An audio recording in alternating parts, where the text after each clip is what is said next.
starting the first comment winner back up again, starting this video. So the first person to comment will be featured and shouted out in my next video. So be on the lookout for, when I upload videos and stuff like that, if you want to be shouted out in any future videos. Today I will be reading a true crime story to you all. With that being said, sit back, relax, and enjoy some crime time. Albert Fentress woke up from his daze and found himself sitting at his desk. He had been experiencing dissociative states since he was young, especially during times of stress.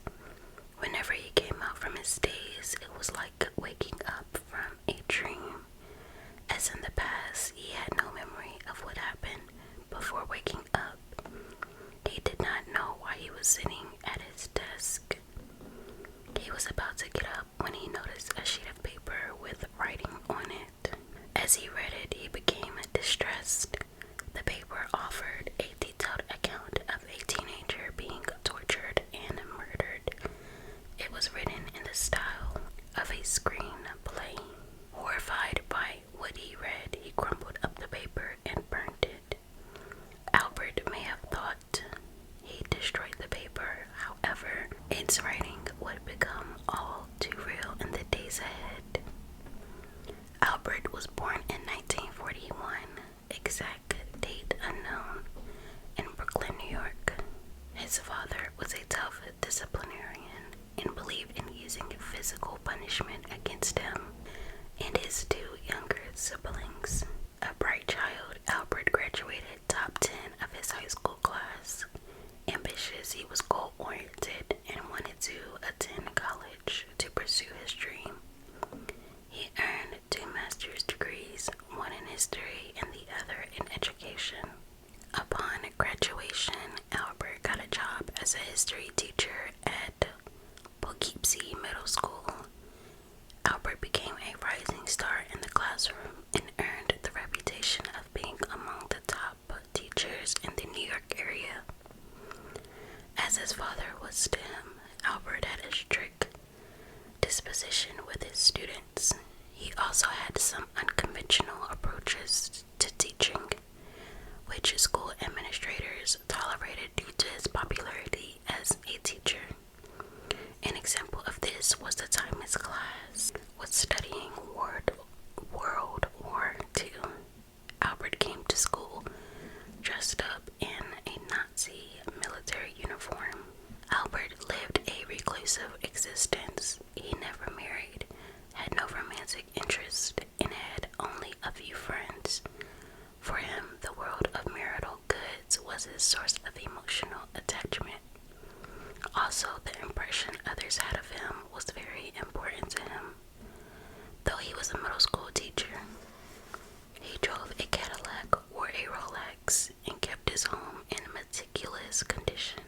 He also took great pride in his stamp collection.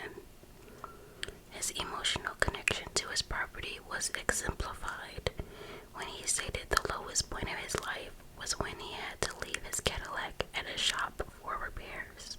There was one other incident that revived the distress he felt over his Cadillac when his stamp collection was stolen. That incident triggered a tragic episode for the Poughkeepsie community and received national attention.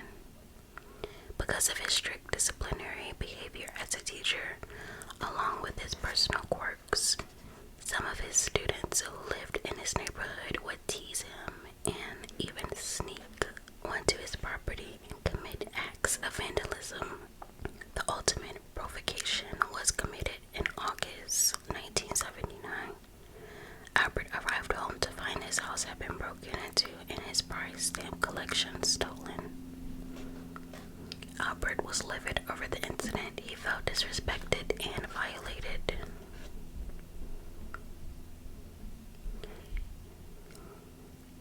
In his mind, he was convinced he knew who was responsible. It was was 18-year-old Paul Masters. Albert contacted the police and demanded they arrest him. The police advised him they could not arrest Paul without evidence he had committed the crime. Albert grew more upset. How could he be persecuted without receiving justice for what the teenage delinquent had done to him? He began to feel himself slipping into a daze. In his mind, he needed to strike back. He needed to protect his castle. He applied for a gun permit, after which he came up with a plan. Though he had developed a plan to deal with Paul, it would be his depraved dark side that would take over. It would be that part of him, the part of him he kept concealed, that would take charge in carrying out his revenge.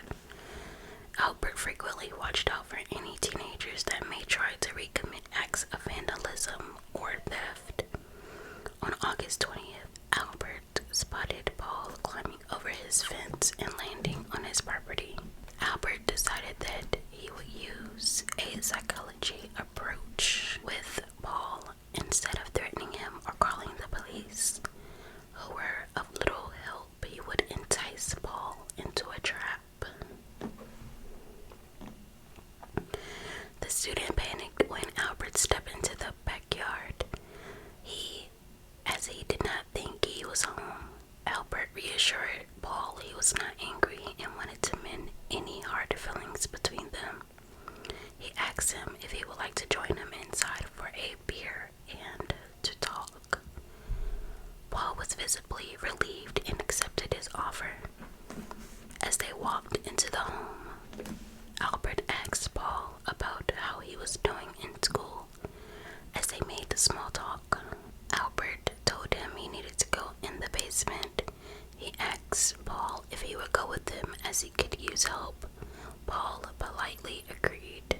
As they walked down the basement stairs, Albert replayed the scene from the movie Deliverance in his mind.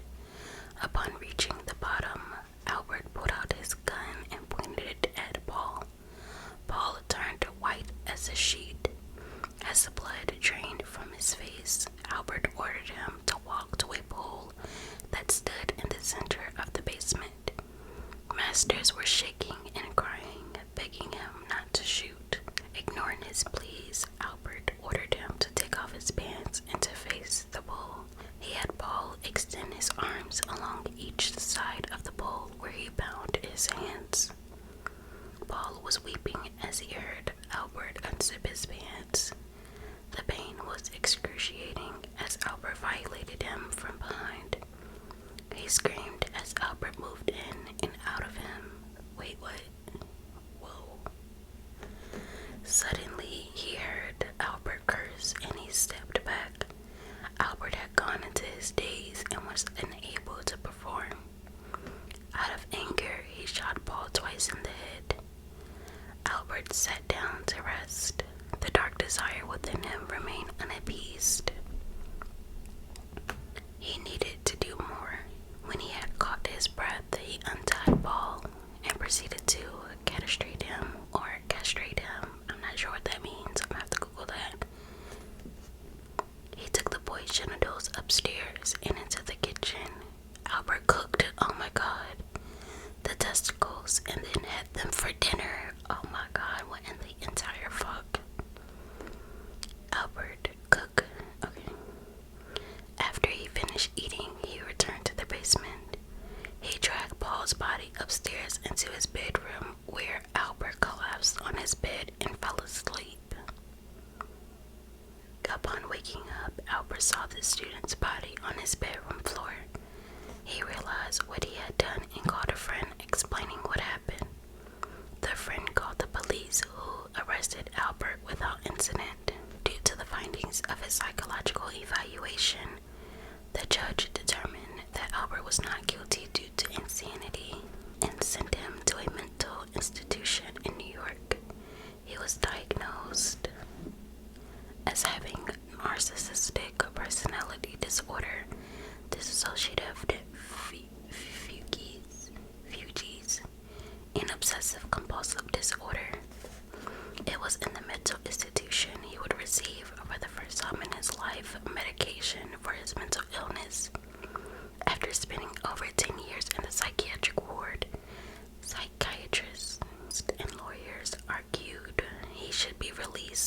as he had become a model patient. What? A judge ordered a trial to determine if Albert should be released. Hell no. To avoid a lengthy appeal process, the psychiatrist who evaluated Albert for the trial stated, quote, if he couldn't handle kids slashing his screens and burning his lawn, then how could he possibly handle the likely public reaction to his release? Exactly. After he'd been demonized in the media as, quote, New York's own Hannibal Lecter, end quote, the jury returned a verdict that Albert should be released. At 57 years old, Albert was released into a halfway house after public outcry, including from Governor George E. Pataki. The state's Supreme Court ruled to overturn the jury's verdict. Albert was to remain confined in the mental institution. Multiple appeals have been launched by Albert. His last appeal in 2014, at 72 years old, was denied. So I wonder if this man is still alive. I'm gonna have to Google him. Hopefully I can find a picture and see what he looks like. But this is the ending of the video. Thank you guys so much for watching, and thank you guys for all of your sweet comments. It made my heart so warm. I appreciate you guys so much. You guys don't understand. I honestly don't even realize how much support and love I have until I obviously upload. And thank you guys so much. I will see you guys in my next video, and I love you all so much.